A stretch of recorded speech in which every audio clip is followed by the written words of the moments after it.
Welcome, everyone. I'm Shelley Macy. You can see the panelists before you, Pam, Oatis, Robin, Setchko, and Maya Coleman.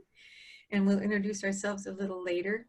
I need to let you know that we are recording this webinar so that it's going to be available to many people who are not on the call today. We have over 400 people who signed on, and most people can't make it right now. So the video recording will be available to them later. So welcome.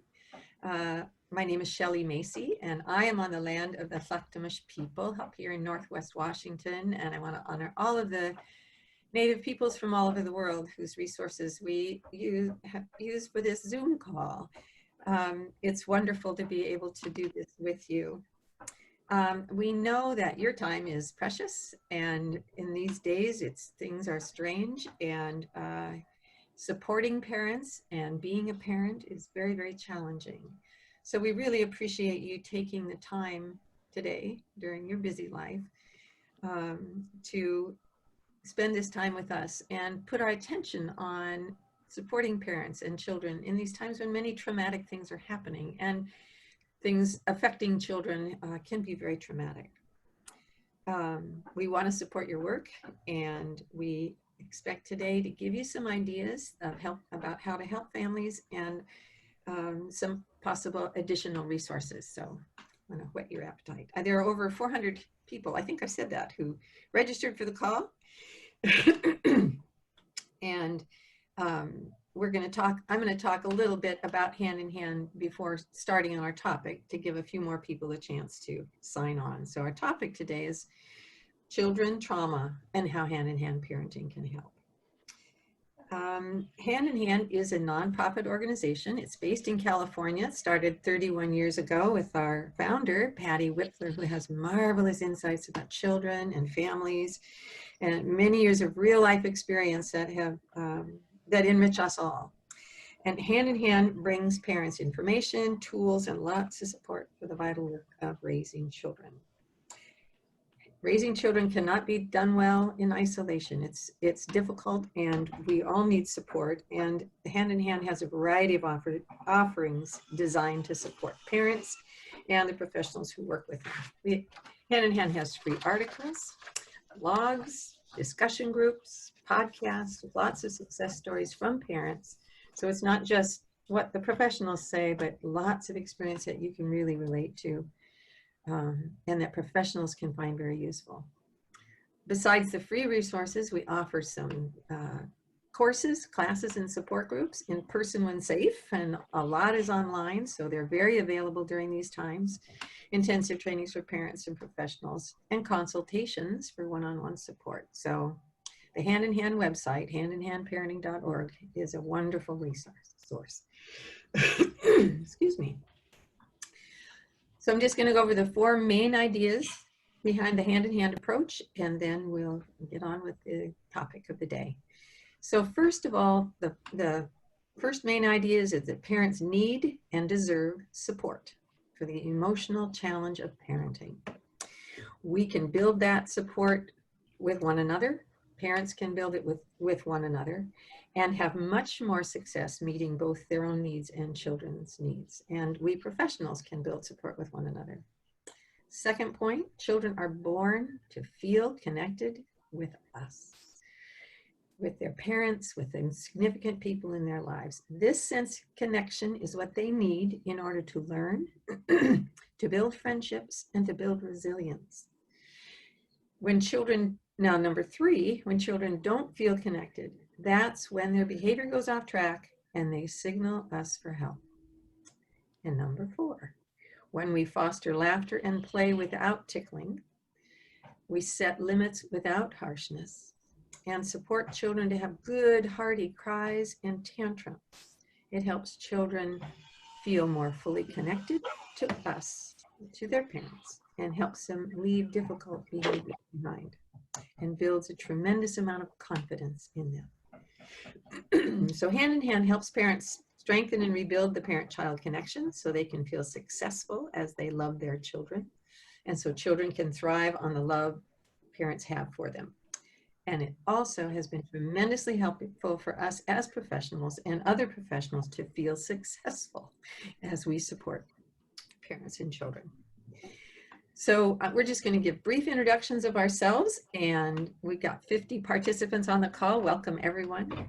My name, I said, is Shelley Macy. I'm a Cherokee descendant and a retired faculty member from Northwest Indian College, which is a tribally controlled college on the Lummi Nation in Northwest Washington State.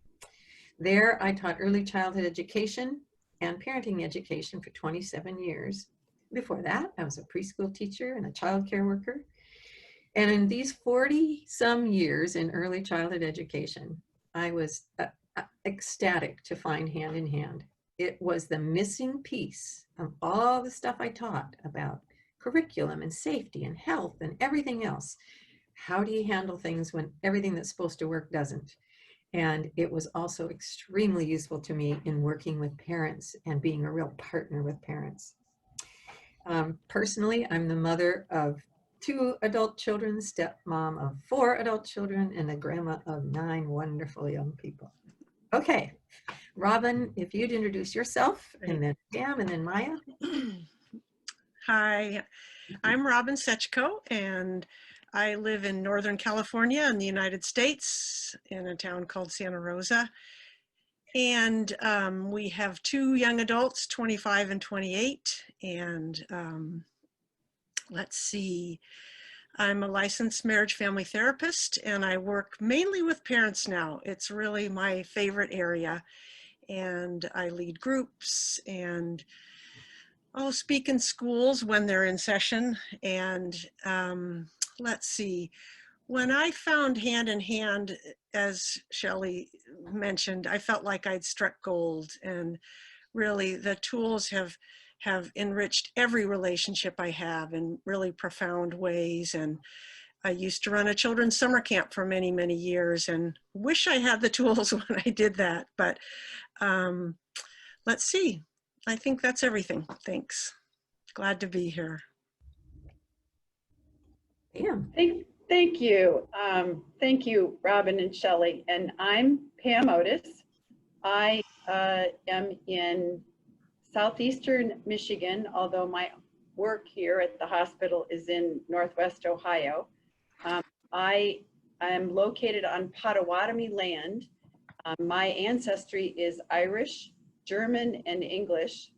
Interesting combinations.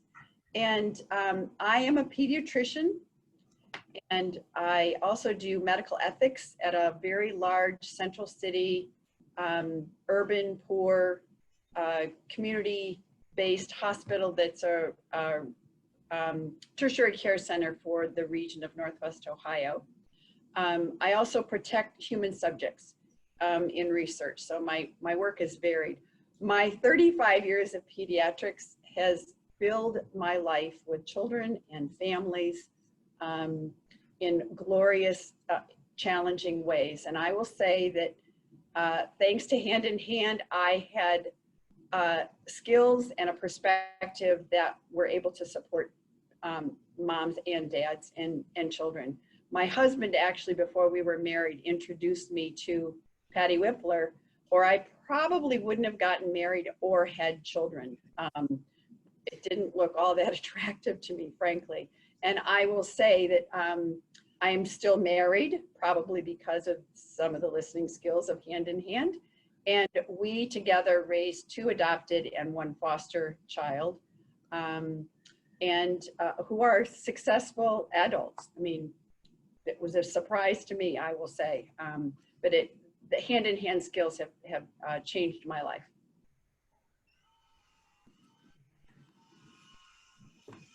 Great, thanks, Pam.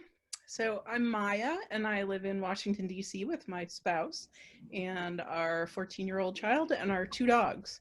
I'm a clinical child psychologist with a background in special education, and I work with families of young children, primarily birth to 6, with a specialization in trauma and resilience. I'm a certified Hand in Hand instructor, and I'm one of the teachers for our introductory course for professionals, the professionals intensive. I also provide one-on-one phone consultations for parents and professionals, and I do professional development trainings for preschool teachers and administrators. And I also lead Hand in Hand's research team, which is documenting the impact of Hand in Hand as a trauma-informed practice in early childhood educational communities. So, so I'm really happy there are so many of us on the call today and so many people registered. That's really exciting. So I'll start us off just by talking about what we might be seeing in people's emotions and behaviors these days that may be a response to current stressors, or maybe the residue of early experiences that are kind of being reactivated by current challenges. So first I'll say it seems that the understanding kind of the impact of adverse childhood experiences, or ACEs as we call them, is pretty widespread now in the medical field and mental health field and the education field. People kind of get that young children can experience toxic stress and trauma, and that this can have a significant impact both physically and emotionally throughout life. But now people are really starting to look at how do we provide trauma-informed care and teaching. So I've been trained in a wide range of trauma treatments and resilience building approaches, and I find that the hand-in-hand philosophy is very much in alignment with kind of the leading evidence-based trauma treatments, but it brings a different, and I think actually more powerful lens through which to view children's emotional functioning and behavior. So first, I just want to kind of illustrate this lens, and I think it might help to think about a really common but kind of relatively small adverse event, but where you can see all of the elements of a person healing from something that has happened. So just think about a child running on the playground. And just kind of imagine they're running around, they run near another child and they trip over that child's foot, and they fall and they skin their knee. So we've seen this a million times.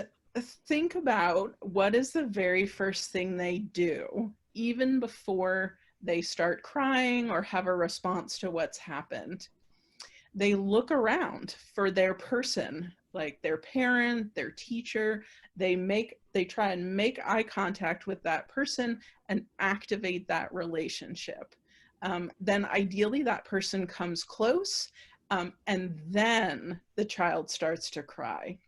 So if that person is able to kind of stay close, pay attention, just reassure the child, you know, I'll keep you safe, just to offer kind of a well-regulated limbic system that the child can connect to while they're crying. Maybe they're trembling and sweating if it was a big bonk or it really scared them.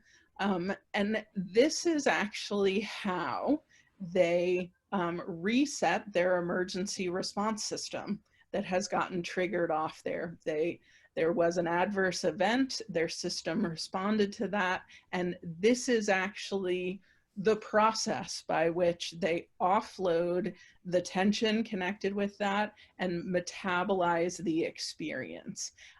These are innate healing mechanisms that we all have, that we all can tap into when something difficult has happened, where we can metabolize the experience, offload the activation, and then make use of information from that experience. So, you know, they go through this arc of emotion. You know, you'll notice when you arrive close and you're paying attention, the crying may actually increase, and then eventually there's this nice arc and it comes down the other side. And this is where they make use of what happened during that experience. So, oh, okay, next time I'll run around and I'll give that child a little more room so I don't trip over their foot. You know, they've gone through, they've metabolized the experience, and then often they're ready to go back out and play.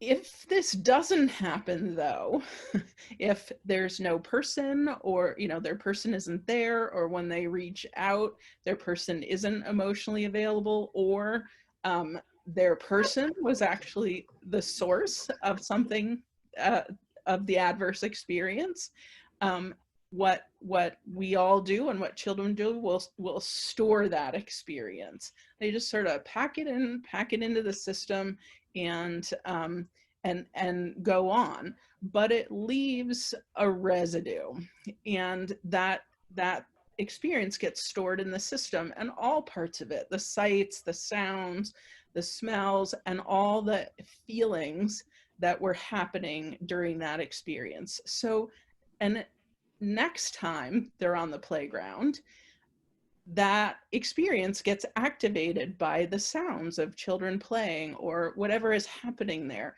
So you might see, instead of running off to play, they cling to their parent's leg, or they're running and another child runs by and brushes them, and their system responds as if that is the threat, and they reach out and they punch that other child. They've gone into the fight flight emotions of that experience, or they're lining up for the slide and they can't really think well enough or feel safe enough to take turns, or, you know, they're building something in the sand pit and it has to be just so, and they get really inflexible, or they just become totally undone if, you know, their structure collapses.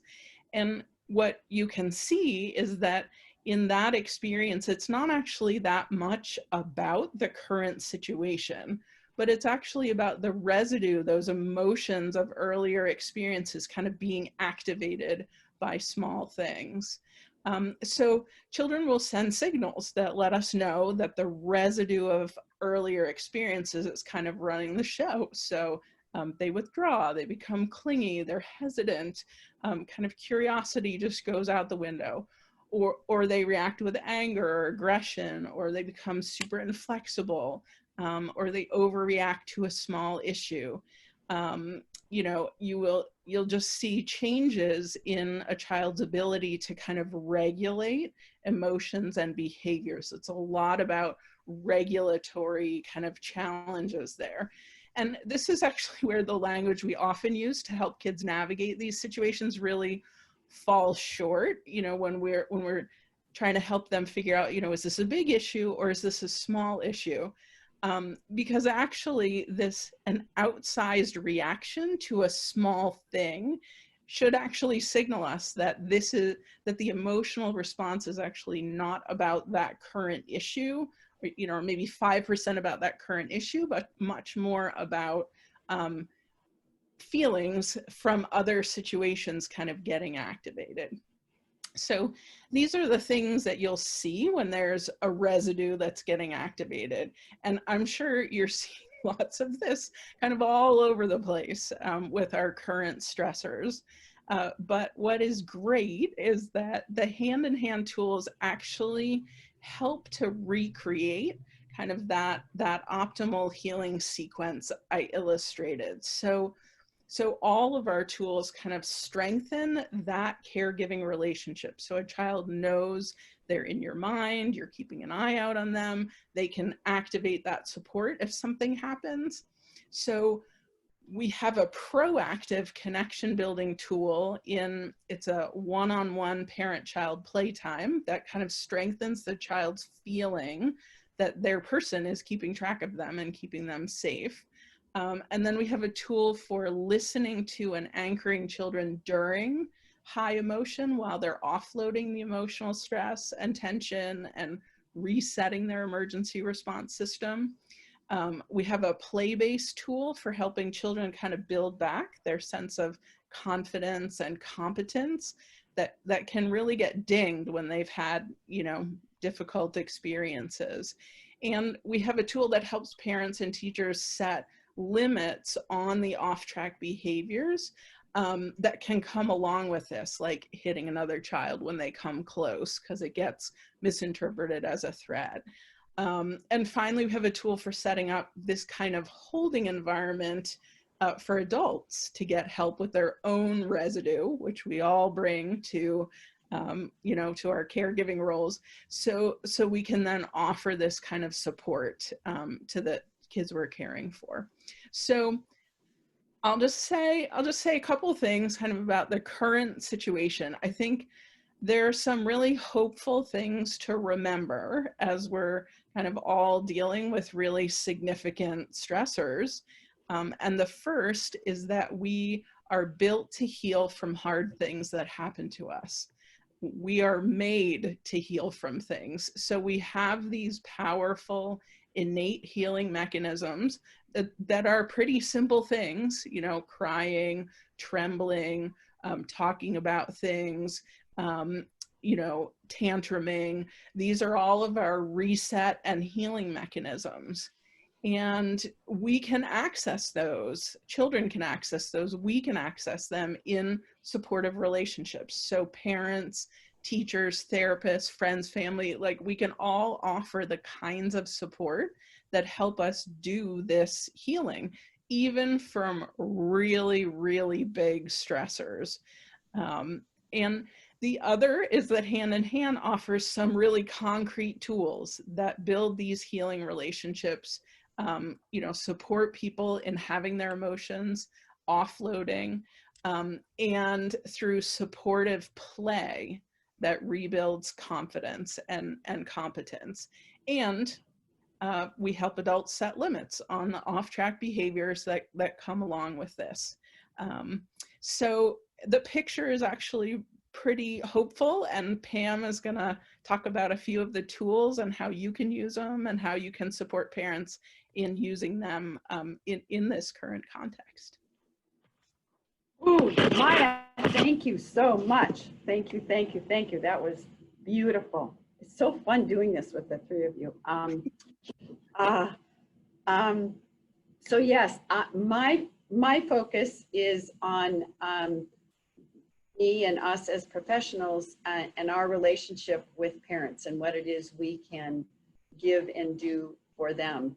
And mostly it's, as Maya described, it's mostly listening.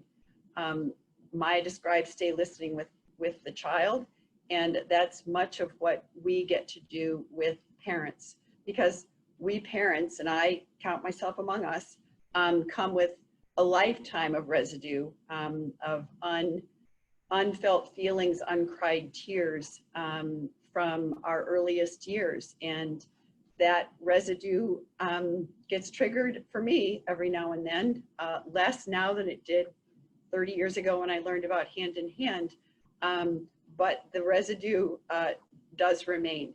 It is get-riddable though. It is recoverable. It is healable. It does shift. And for me, it's a lot like having a dirty pot in the sink, or cobwebs of clutter and dust over in the corner. To the extent I actually attend to that and drag it out and move it with someone listening, it does go away. It'll reaccumulate if I don't keep after it, but it does go away. And our giving and listening to parents with love, with confidence in them, without reassuring them that everything's okay, because when they're in their time of things, in their limbic system, offloading, things don't feel okay, and my reassurance is not very believable. So we don't have to fix them. As a medical professional, this is, I feel a little bit odd even talking about listening as a physician, because we are notoriously among the worst listeners in the world. I think our listening to a patient has gone from something like 12 seconds down to 4 over the last maybe 20 years of research. So thank you for even listening to me talk about listening. But I have learned that it is the key to a parent's heart. It is the key to building connection with a parent, building trust in a parent, and providing them a space to really look at what is hard, and to appreciate them. No, my first move in the exam room is to appreciate something, anything, that they're there, that their baby is clean, that they have loved and fed this child so beautifully, and so we can celebrate their success together. And then listen to what's on their minds. I can get my job done with, whatever I need to do, but mostly what I'm doing is listening to what matters to them. And certainly I've done this in person for many years, but I also have done it over the phone a lot. And one of my loves is when a parent calls at night, which, we are available 24 hours a day. And I had a mom who called at night, very upset about her baby crying. And so I asked the requisite safety questions. Is the baby safe? Eating, pooping, peeing, sleeping, body functions are okay, color's okay, breathing okay. So we know that the baby is okay. Now I can listen to this mom about what it's like for her. And she can cry. She cried and cried about how overwhelmed she felt, about she didn't know what to do. And I could listen with confidence and respect and appreciation for how hard she was trying, how much she loved her baby. I said very little, very, very little. And she cried and cried. And then, the crying started to subside, and I congratulated her for sharing, for being so brave, for reaching out for help, that we get to do this together. Parenting is not an alone experience. And then I said, I wonder what your life would be like if you'd had a chance to cry like your baby is having a chance to cry when you were a little girl. And that started, another round of tears for her. And then she sort of giggled and said, yeah, it would have been really different. And I could give her the information that it's hard to listen when nobody's ever listened to us, and that what she was doing for her baby was absolutely invaluable in building a connection that she and her baby deserved. And I asked her how she felt about me at that moment. And she was so appreciative and felt so close. And I said, well, and we hardly know each other, and your baby knows and wants that connection with you, and that's what you get to offer. And that's how connected your baby will feel with you when you have a chance to listen, to fully listen. So my confidence in her, my calmness, my genuine caring, I mean, how could I not care about this mom, came through on the telephone. We didn't have access to seeing each other's faces even. And then she was all ready to go off and be with her baby from a completely new perspective. And I can assure you that took, I don't know, 5 to 7 minutes. I didn't time it, but it wasn't an hour and a half. It wasn't a half an hour. It wasn't even 15 minutes. These things don't, sometimes it takes that long. I'm not going to say it never will, but it doesn't always. And if we don't have that much time, I can say at the outset, I only have, our 10-minute window here, but I'd like to hear whatever you can tell me. And it's amazing what people can do with 3 to 5 minutes. So yeah, the listening to parents is a huge gift. And the appreciating of parents is a huge gift. And I can say that I also access this. As Maya said, that is a place that we as professionals get to learn to count on one another, that we can't give and give and give this resource of attention that we give all day, every day, without replenishing it. Cars don't run on empty, and neither do human beings. But our sense of connection needs and deserves to be replenished too. So I get listened to in an exchange. So thank you. I think that's my piece, and we go to Shelley. Oh, Pam, thank you so much. Thank you for describing stay listening, you know, how the mom could stay listening with her baby, and about you listening. I just appreciate all you professionals so much for how much you listen and how vital this is in this time of everything, time of everything. And the listening partnership that you described about you listening with another like me. Pam and I did a listening partnership over the phone the other day. I was frantic, and she just let me be as frantic as I was and didn't try to fix it. And, you know, after that, I was able to perform that thing I needed to do with much more confidence. So the listening partnerships are amazing for all of us in our ability then to be of use to parents and children. Yesterday, I'm going to talk about the tool of special time. And I think this is really, really important in these days when parents are being asked to be, they're home with their kids. They might be unemployed, or they might be working from home, and their children are home for a lot of people around the world. And put in the position of having to somehow monitor all the schoolwork and everything. And I was talking to a kindergarten teacher yesterday, and we were talking about how do we help parents so that they can help their kids. And what I was explaining to her or reminding her about was something we call special time. And that is when, as an adult, you tell a child, I have X number of minutes and I want to do whatever you want to do.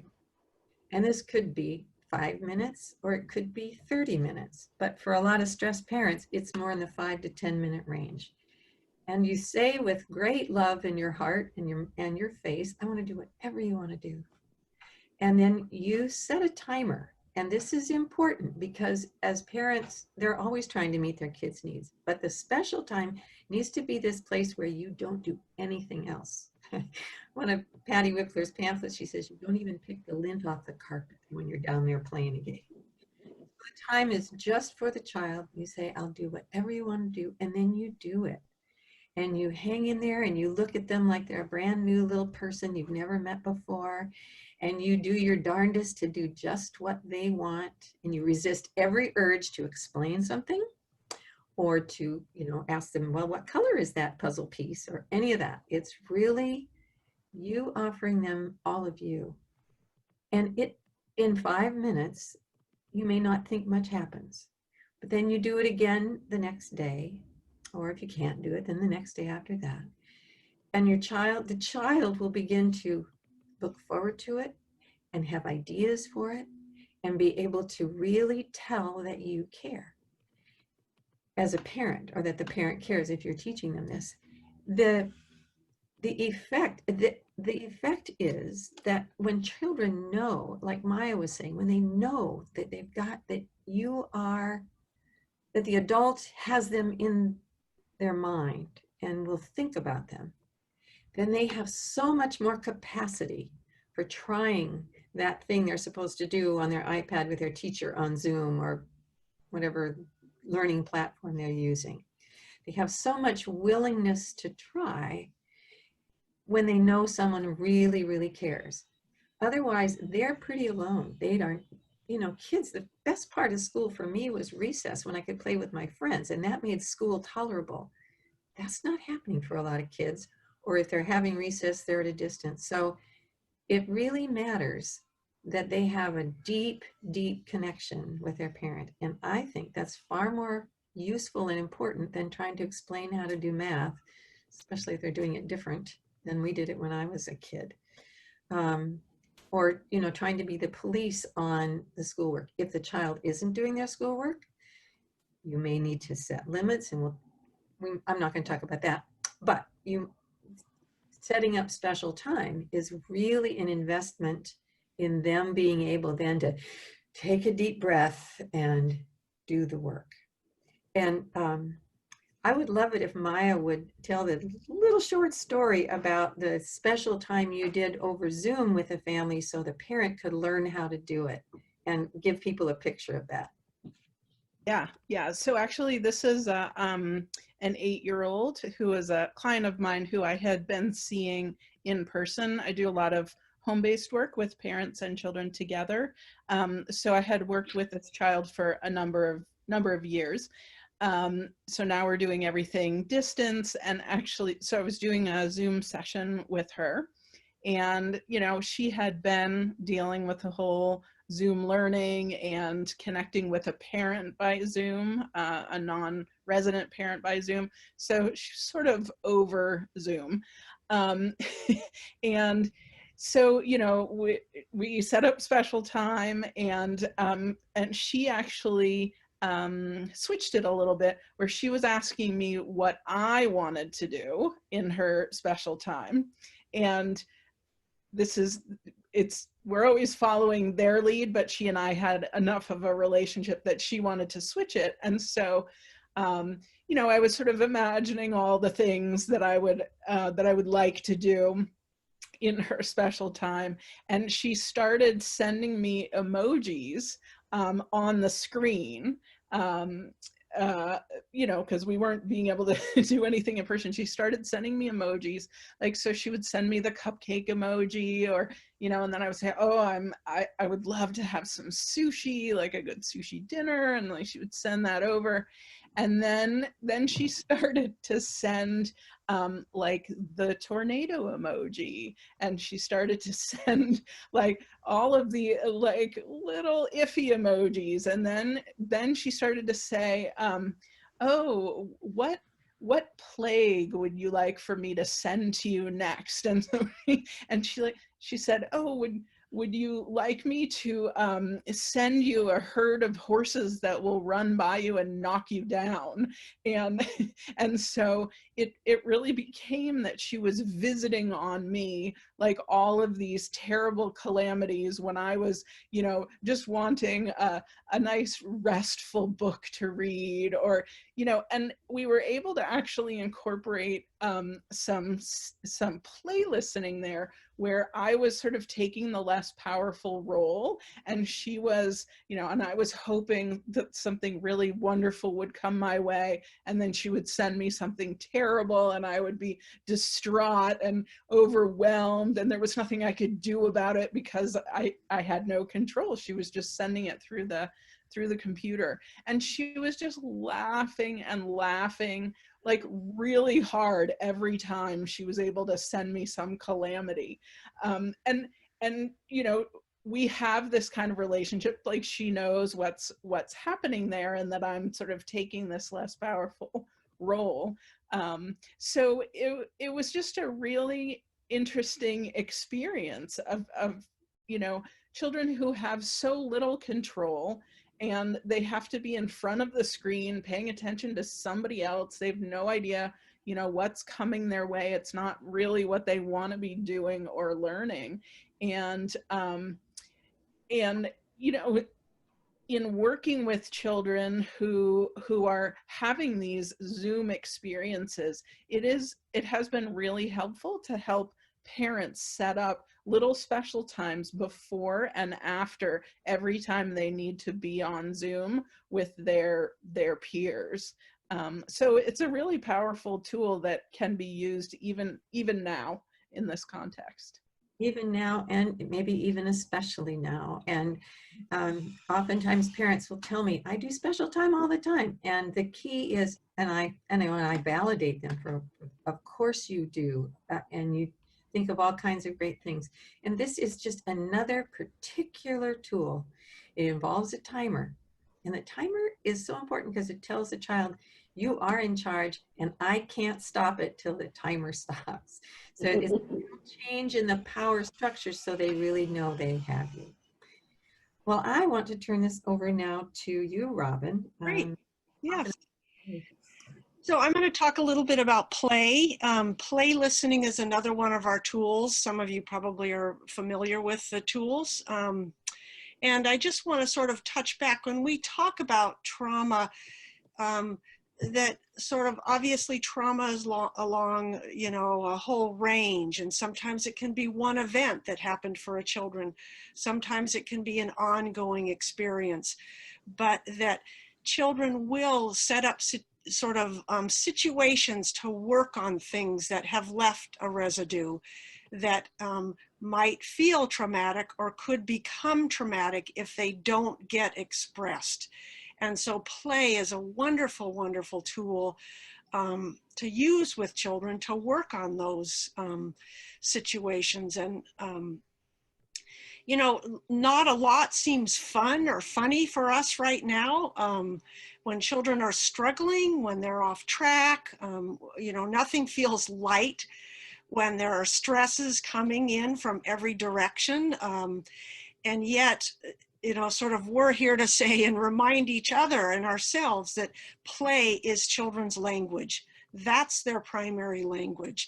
And laughter is the surest way to connect with a child. And I don't remember the exact numbers, but I think it was something like a 4-year-old child could laugh 400 times a day, and a 40-year-old could laugh 4 times a day. So let's get those numbers a little more in sync.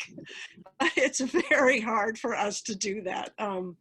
So that's why it's important for us to find enough adult support for all the things we're dealing with in our lives, you know, financial issues, physical concerns, parents that we're taking care of, you know, the horrors of online learning where, you know, I'm thinking about how, you know, I think there's probably going to be studies, I hope there are studies about how maybe mirror neurons aren't activated when it's online, and how important that is for that attachment relationship for the learning to happen. So anyway, but if we get more support, then we can move towards play. And, you know, most of us didn't get played with. This is the parents you're working with. That's one of the hardest things to do, to play. You know, sure, I'll play a game, but to actually, the whole thing about play is that it's unscripted and it's in the moment. We don't know what's going to turn up. And our children are incredibly creative about setting up situations of play where they can work exactly at the edge that they need to work. It will surprise the socks off of us, you know, what they want to do. And so, yeah, one morning, my son, it was a typical Saturday morning, things were completely off, and he wanted to go outside and hit rotten food in our yard with the baseball bat. So that's what we did. A moldy lemon and an old scone. And then he said, could I do an egg? So I was like, oh, wasting food. Yes, you can do an egg. But he hit it and it splattered all over him. So it wasn't, but anyway, just the whole idea of play. And it's a really worthy journey for us to venture ourselves into play. Because of what can be healed in that way. Because anytime we set up this kind of unscripted back and forth laughter, connected play, that safety of that is healing for children. And for some of us, it's easier to heal some of the upsets that have happened in children's lives with laughter and play than through a big, hairy, you know, 45-minute tantrum. And we don't know what a child's going to need, but when we can move in with play. So, because there can be situations, you know, in a public situation, or maybe we don't have the capacity to listen, where play is just the right tool to use, because we can't listen through a long tantrum. And if we can use play to help a child recover, then it's just an alternative. So that's what you want to be thinking of, is what do you have the capacity for? What's the setting?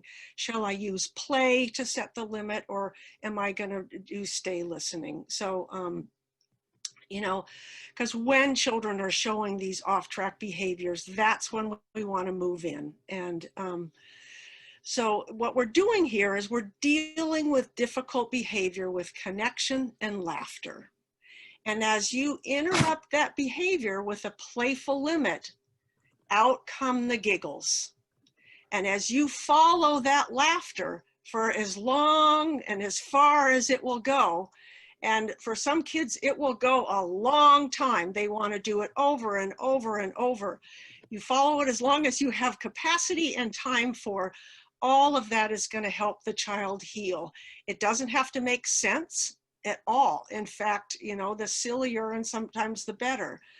And for most of us, this isn't really our go-to pattern, you know, but all these, because, you know, first of all, we weren't played with, but all these messages come up of how we have to teach the child, you know, how we can't, you know, we can't let them know that this is funny or this is okay. But what we want to remember is these aren't the teachable moments here. These are moments for connection.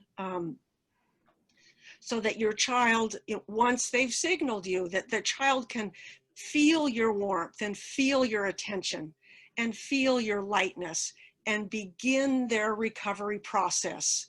Really using you as an anchor, you know, using you as the regulating presence, sort of to shed those feelings, embarrassment, fear, isolation, worry, so many feelings that children have, because they need dependable outlets, and play is one of the best ones. So they need that safety. They need us to be in good enough shape to provide that safety to recover from sort of really traumatic moments. And I'm thinking of one example, a family that I know now. What they do is they play Corona tag when things are getting hard. Corona tag. So it's like, okay, Corona tag, you know, you got it. No, you got it. No, you got it. You know, what are the symptoms are going to be? Is that person, you know, I mean, this horrifying pandemic, but people are dying, people are coughing, you know, and then here's my ventilator. All these things that have become part of our daily discourse, right? It's like, okay, Corona tag. You know, it's like, there's a moment for play when we're getting really tight. Children are getting worried, you know, and you know, another family, it's sort of like when things get scary, it's like one of the children is going to, okay, I'm throwing a tear gas bomb right now, you know, and explodes everywhere, you know. It's like children, even if they witness a moment on television of this, it's horrifying. You lose all sense of safety. So if they can be the one throwing the tear gas bomb, you know, and getting the parent to keel over, you know, then we have a chance to heal from that upset that got in their system, and they aren't necessarily going to talk about it. Yeah. So again, opportunities for outlets to use the humor, the laughter for things that have really left, you know, a real uneasy, horrible feeling inside. And I do think that the isolation of the online learning, the shelter in place, all of that is, you know, and sitting alone at a computer, I think all of that is can be very reminiscent for some children of how alone they feel in the world. And so one thing I've suggested to parents, you know, depending on the age, is to actually offer to sit next to their child out of sight, maybe with the hand on their back or holding hands underneath, so they don't have to be alone in this whole new world that they're navigating here. So the guidelines for play listening is really that you let the child lead, you take the less powerful role, and you just notice what they're presenting to you. You know, children will show you exactly, you know. If I remember, my son used to trap me under blankets, and the longer he could trap me, the more points he would get. And so we don't know what's underneath there, but that's exactly where he needed to work. We notice what brings the laughter, we follow it, and just really making sure that they're leading it. Sometimes we might initiate a challenge. Sometimes we might follow theirs. It can sort of go back and forth like that. But yeah, just that's the beauty of play and how important it is, because laughter, it has the potential to reduce stress and to you know, reduce stress hormone levels in all of us. And so we sort of have to go towards it and experiment. If it bombs, that's fine. You know, try something else. And if you get, you know, if you get eye rolling, if you get a snarl, then just keep reaching through that barbed wire for your child. They're in there, and what's happening now creates a lot of isolation around children because they're navigating very new territory. And if they've got sort of trauma in their background already, it's a pretty treacherous path some days. So, and I wanted to mention, some of you are putting questions in the chat. We're going to do our best, I think right now maybe, to answer some of those. And we touched on setting limits. We're not going to go into that a whole lot now, but obviously that's an important tool. Children count on us to keep them safe, our families safe, and to move in when they've stepped over that line. So in fact, when you're playing with a child, and I didn't even mention the beauty of roughhousing, WrestleMania, you know, pillow fights, sock fights, all of that. The importance of that deep touch, the safety in the play that you could be initiating once or twice a day now, if you have the capacity for it. Remembering that in those moments of wrestling and play, that safety will and connection will, it's very possible that the compulsion to show you what sits underneath when a child crosses that line for permissible behavior and you need to set a limit, that's likely to happen. And so then the play is changed and you're going to hold the limit. Obviously in the professionals intensive, we'll go into all of these much, much more. But that's something to remember when you're initiating physical play, is that, you know, that elbow's going to come out, the foot's going to go out. Be ready for that. It doesn't mean that anything is gone amiss.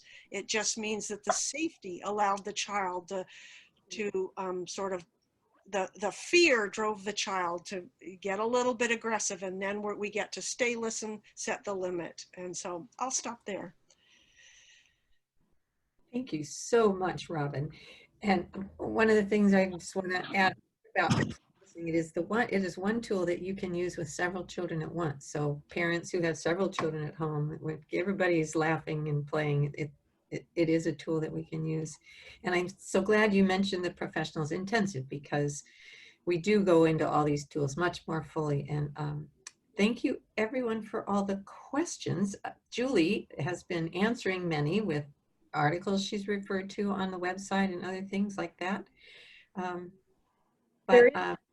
There is one that we could address that just came in related to play, and a son who comes home from his dad's and wanting to physically dominate her, and she's gone along with that. But her question is, how does she set up some terms to keep her safe too? And Robin, I thought you might want to just segue into that one, those of us that are mothers of sons. Yeah, go ahead. I'm looking for the questions here.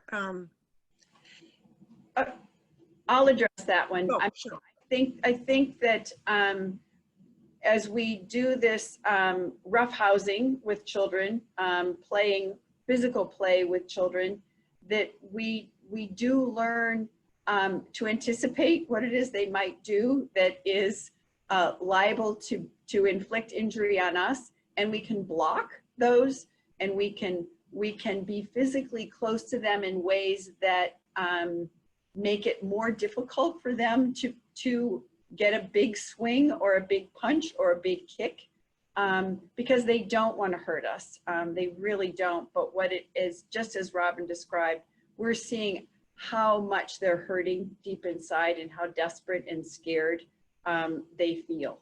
So that's a brief answer, but it is about being physically close, because they aren't going to remember limits that we talk about, but we do need to assure them that we won't let them hurt us. So it really is about how we can use our bodies. And I remember what I did is I would put a big pillow under my shirt in front and a pillow in my shirt and back. I take off my earrings, get my hair in a ponytail, just, you know, extra things like that, because like she said, you know, children don't want to hurt us, but when they're full of fears, they don't have the capacity to sort of stop sometimes. And so we're always at the ready.